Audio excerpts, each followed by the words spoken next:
Hello everyone, and thank you so much for tuning in to Canada and Beyond. If you are new to this channel, make sure to hit that subscribe button down in the bottom. If you are already a subscriber, thank you so much for tuning in.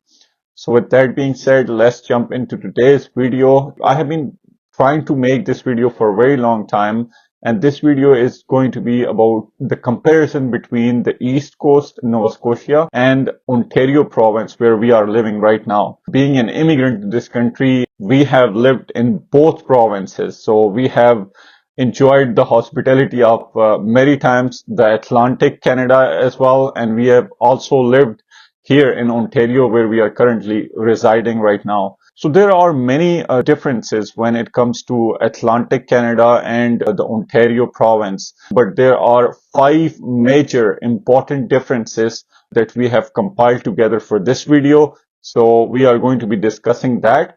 So number 1 on the list here is friendliness of the people. When it comes to friendliness of the people, Nova Scotia stands out for its warmth and welcoming atmosphere. The province is known for maritime hospitality, where strangers are often greeted with a smile and locals go out of their way to make newcomers feel at home. This is particularly because Nova Scotia is a smaller province with closer knit community where people genuinely know each other and take the time to build meaningful relationships.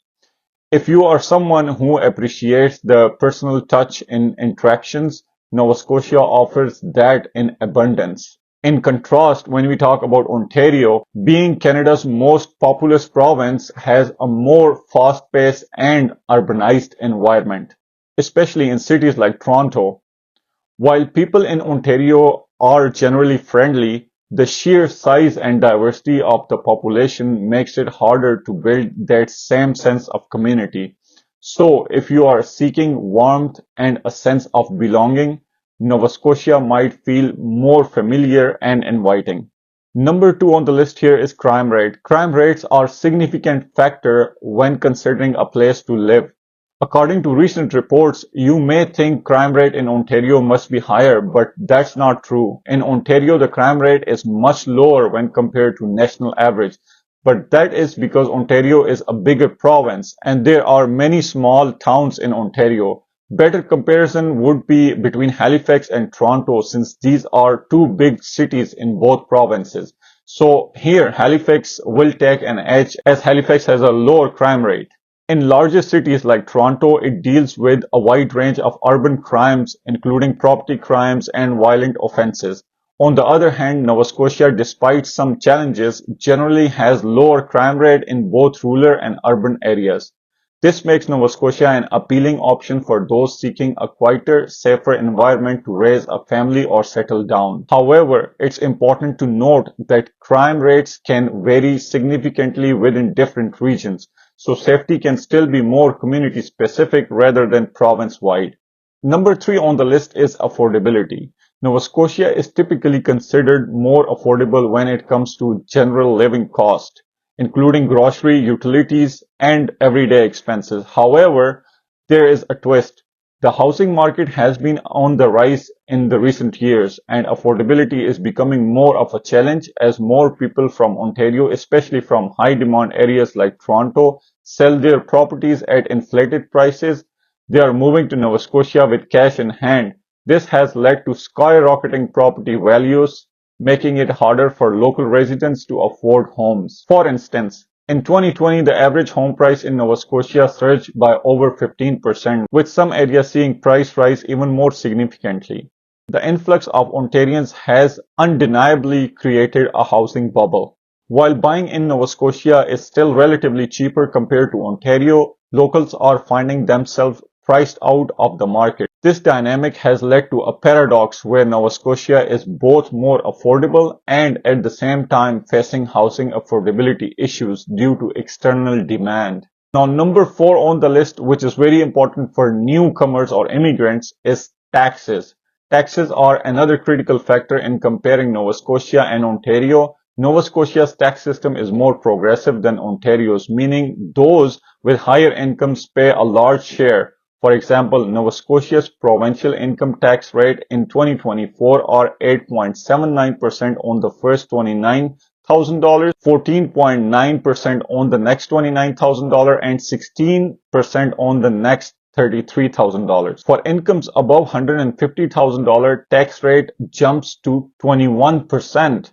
This is notably higher than Ontario rates, which are 5% on the first $47,000, 9.15% on the next $47,000, and 11% on the next $11,000, with a top rate of 13% of income above $220,000. These higher taxes in Nova Scotia can be a downside for higher earners, but it's also important to consider that Nova Scotia tends to have a lower overall cost of living outside of housing. The trade-off comes down to personal finances and lifestyle priorities. If you value lower taxes, Ontario could be a better choice. But if you're looking to save on other expenses, Nova Scotia's higher tax rate may still offer an overall better deal. Now, number 5 on the list here is job market. In terms of employment opportunities, Ontario has a clear advantage. Ontario is home to some of the country's largest companies, and its diverse economy spans technology, finance, manufacturing, healthcare, and more. Cities like Toronto, Ottawa, and Hamilton are hubs for major industries, providing a broad range of job opportunities.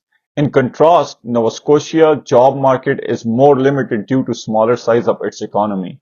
While there are opportunities particularly in sectors like healthcare, education, and tourism, the job market isn't as expensive as Ontario. In Nova Scotia, unemployment rates have historically been higher than Ontario, and for those seeking specialized or high-paying roles, it can be more challenging to find comparable work. Furthermore, because Nova Scotia's economy is more reliant on certain industries like resource extraction and fishing, job opportunities can fluctuate depending on the performance of these particular sectors. This makes it more difficult for people looking for a wide array of career choices, particularly in high-tech or high-growth industry. In conclusion, living in Nova Scotia or Ontario presents distinct pros and cons. Nova Scotia offers a warmer, more friendlier environment and generally lower living costs, but it also has a rising housing market, higher crime rate, higher taxes, and fewer job opportunities than Ontario. And as Ontario, with its bustling cities and abundant job prospects, comes with a higher cost of living, including higher taxes, but offers a broader and more competitive job market. Each province has its own unique appeal, and your decision will likely depend on which factor matters the most to you, whether it's a sense of community, job opportunities, taxes, or affordability. So keeping all of this in mind, I will definitely recommend you guys to make sure to do your due diligence. Even if you have to live in Nova Scotia, if you are moving from Ontario to Nova Scotia and you have to live in Airbnb for few months just to get the sense or the feeling of how it likes to be living over there, I highly recommend you should do it. As soon as you are comfortable for making this decision of permanently moving there, you can do that afterwards. So this being said, this is all for today, guys. Thank you so much for watching this video all the way until the end. Make sure to leave in the comment down below whether you feel this video was helpful for you. And let us know if you have ever experienced the hospitality of East Coast Maritimes. Thank you so much for watching this channel, and we will see you in the next one.